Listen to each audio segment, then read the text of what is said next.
வணக்கம் மக்களே, welcome to FDFS with Mohi. So இன்றைக்கி வந்து ஒரு மலையாளம் ஃபீல் குட் ட்ராமா மூவியாக இப்போது அமேசான் ப்ரைம் வீடியோவில் ஸ்ட்ரீம் ஆகிட்டு இருக்க தலவாரா படத்தினுடைய விமர்சனம் தான் பார்க்க போகிறோம்.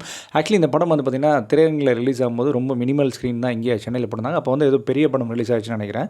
ஸோ அதனால் இந்த படத்துக்கு நான் வெயிட் பண்ணியே இருந்தேன்னு சொல்லணும். ஏன்னா இந்த படத்தினுடைய கிளிப்ஸ் வந்து பார்த்திங்கன்னா நிறைய சோஷியல் மீடியாலலாம் பயங்கரமாக ஸ்ப்ரெட் ஆகி நிறைய பாப்புலர் ஆகிடுச்சு. ஸோ அதனால இந்த படத்துக்கு வந்து பார்க்கணும் அப்படின்ற ஒரு ஆர்வம் வந்து ஸோ அந்த ஆர்வம் கொடுக்குற அளவுக்கு இந்த படம் ஒர்த்தாக இருக்கா இல்லைன்றது நம்ம டீட்டெயிலாக ரிவ்யூவில் பார்க்க போகிறோம். ஸோ ரிவ்யூக்கு போகிறதுக்கு முன்னாடி இந்த ரிவ்யூ ஆனது பிடிச்சிருந்தா மறக்காமல் லைக் பண்ணுங்கள், கமெண்ட் பண்ணுங்கள், ஷேர் பண்ணுங்கள், சேனலை சப்ஸ்கிரைப் பண்ண மறந்துடாதீங்க. ஸோ வாங்க நம்ம ரிவ்யூக்கு போகலாம். படத்தினுடைய பெயர் தலவாரா. இந்த படமானது பிரைம் வீடியோ ஸ்ட்ரீம் ஆகிட்டு இருக்குது. இந்த படத்தினுடைய கதை சுருக்கம் என்ன அப்படின்னு கேட்டிங்கன்னா, அர்ஜுன் அசோகன் வந்து பார்த்திங்கன்னா விட்லிகோ அப்படின்ற ஒரு தோல் நோயால் வந்து பாதிக்கப்பட்ட ஒரு நபர். அதாவது 8th ஸ்டாண்டர்ட் வரைக்கும் அவருக்கு எந்த ஒரு பிரச்சனை இல்லை. 8th ஸ்டாண்டர்டுக்கு மேலே தான் வந்து அவருக்கு தோல் நோயால் பாதிக்கப்பட்டு ஸோ பார்க்குறவங்க எல்லாருமே அவர் வந்து மார்க் பண்ணுறது, அதாவது அந்த நோயை அந்த தோல் நோயை வச்சு மையப்படுத்தி அவர் வந்து கலாய்க்கிறது அப்படின்னு சொல்லிட்டு ஃப்ரெண்ட்ஸ் குரூப்லேயே கலாய்ப்பாங்க. ஸோ பார்க்குறவங்களே ஒரு மாதிரி பார்ப்பாங்க.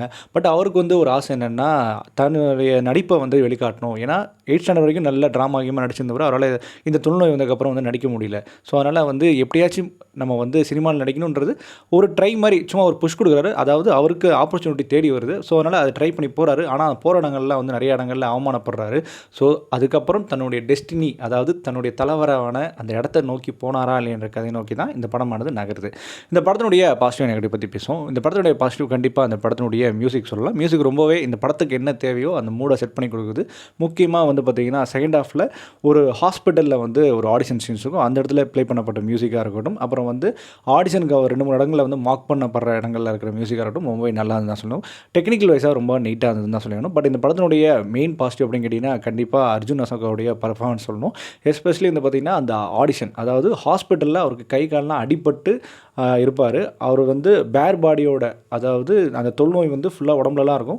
அதெல்லாம் தெரிஞ்சாலும் பரவாயில்ல, நடிப்பு தான் முக்கியம் அப்படின்ற பட்சத்தில் ஒரு சின்ன சீக்வன்ஸ் கொடுப்பாங்க. அதுக்கு அவர் நடித்து காட்டுற விதம் அது ரொம்பவே கிளாப்ஸ் அழுது நல்ல ஒரு சீன் சொல்லலாம். அதுக்கு முன்னாடி வரைக்கும் சரி அவருடைய நடிப்பானது ரொம்பவே நல்லாவே இருந்ததுன்னு சொல்லி ஆகணும். எஸ்பெஷலி வந்து பார்த்திங்கன்னா மாக்கிங் சீன்ஸ், அதாவது ஒரு ப்ரொடியூசர் வந்து நிற்பார். அதாவது வந்து ப்ரொடியூசர் ஏன் வந்து பார்த்திங்கன்னா அதுக்கு முன்னாடி வந்து ஒரு பெரிய ஆக்டர் வந்து தண்ணி அடிச்சுட்டு ரொம்ப ரகலை பண்ணிகிட்டு இருப்பார். அந்த காண்டில் வந்து ப்ரொடியூசர் வந்து இருக்கிற இவனை நடிக்க வை, அழுவு சொன்னால் அழுவு சொல்லு, சிரிக்க சொன்னால் சிரிக்க சொல்லு அப்படின்னு போட்டு தும்புறுத்துவார். அதெல்லாம் தாண்டி அவர் வந்து அவருக்கு ஒரு விதமான ஒரு நடிப்பை காட்டுவார். அது ரொம்பவே நல்லா இருந்தது அப்படி தான் சொல்லி ஆகணும். இதை தாண்டி வந்து பார்த்திங்கன்னா அவருடைய அப்பாவான அசோகன், அவரும் ரொம்பவே நல்லா நடிச்சார். இந்த கேரக்டர் நல்லா உள்வாங்கி நடிச்சான்னு சொன்னால் அவருக்கு ஒரு சின்ன ரோல் தான், பட் அது கொடுத்த இம்பாக்ட் ரொம்ப நல்லா இருந்தது. அண்ட் இதை தாண்டி தேவதர்ஷினி அவங்களுடைய நடிப்பு ரொம்ப நல்லா இருந்தது. ஆக்சுவலி இந்த படம் ஃபுல்லாகவே பார்த்திங்கன்னா ஒரு சின்ன ஏரியா, அதாவது ஒரு லோயர் மிடில் கிளாஸ் ஆளுங்க இருப்பாங்க. அவங்களுடைய லைஃப்பை பற்றின கதை, அவங்கள வந்து எப்படி ஒரு பெரிய இடத்த நோக்கி நகரணும் அப்படின்ற ஒரு ஆசை இருக்கும் இல்லையா, அதை பற்றி எக்ஸ்பிளைன் பண்ணுற படமாக கூட கருதலாம். அதை ஆக்சுவலி இந்த படத்தில் எல்லா எமோஷனும் இருக்குங்க. பாசம் வேணுமா பாசம் இருக்குது, காமெடி வேணுமா காமெடி இருக்குது, லவ் வேணுமா லவ் இருக்குது, அது மாதிரி ஒரு டெஸ்டினி, அதாவது லட்சியம் வேணுமா லட்சியம் இருக்குது, மோட்டிவேஷன்னா மோட்டிவேஷன், எல்லாமே உட்கொண்ட ஒரு ஹோல்சமான ஒரு வந்து ஒரு ஹோல்சமான ஃபீல் குட் படம் கூட சொல்லலாம். எனக்கு அந்த மாதிரி தான் ஒரு அப்ரோச்சாக இருந்தது. படம் வந்து போர் அடிக்கல. ஃபர்ஸ்ட் ஆஃப் ஆல் போர் அடிக்கல மீன்ஸ் செகண்ட் ஆஃப் மேலே ஒரு சில இடங்கள் லேக் அடித்தா கூட சரி, போர் அடிக்காமல் இந்த ஸ்க்ரீன் பிளேக்கு உண்டான விஷயங்களோட நகரப்படுது அப்படின்னு தான் சொல்லி ஆகணும். அண்ட் இதை தாண்டி தேவதர்ஷினியாக இருக்கட்டும், அப்புறம் வந்து ரேவதி சர்மா அவங்களுடைய நடிப்பு, அவங்க வந்து இந்த படத்தில் தமிழ்காரியாக நடிக்கிறாங்க.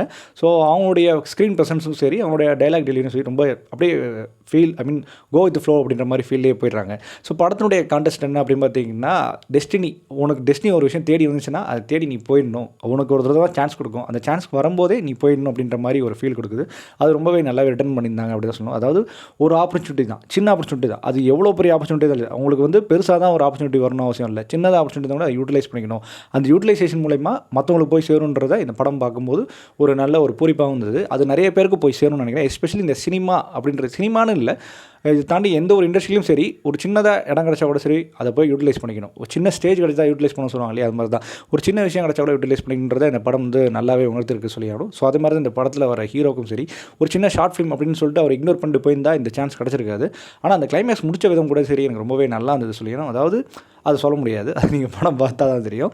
ஸோ இந்த படத்தில் வந்து எல்லா நடிகர்களும் சரி, அவங்களோட ஃப்ரெண்ட்ஸாக இருக்கட்டும், அப்புறம் வந்து பொண்ணு வீட்டாராக இருக்கட்டும், எல்லாரும் சரி கொடுக்கப்பட்ட வேலையை ரொம்ப நல்லா. இந்த படத்தோட ட்ராபேக் என்ன அப்படி அப்படின்னா, லிட்டரலி இந்த படம் வந்து பார்த்திங்கன்னா கவின் நடித்த ஸ்டார் படம் பார்க்குற மாதிரியான ஒரு அனுபவத்தை கொடுக்கும். ஏன்னா ஸ்டாரில் வந்து பார்த்திங்கன்னா செகண்ட் ஹாஃப் மேலே கவினுக்கு வந்து இந்த தேம்பு, ஒரு மாதிரி அடிப்பட்ட அந்த தேம்பல் இருக்கும்.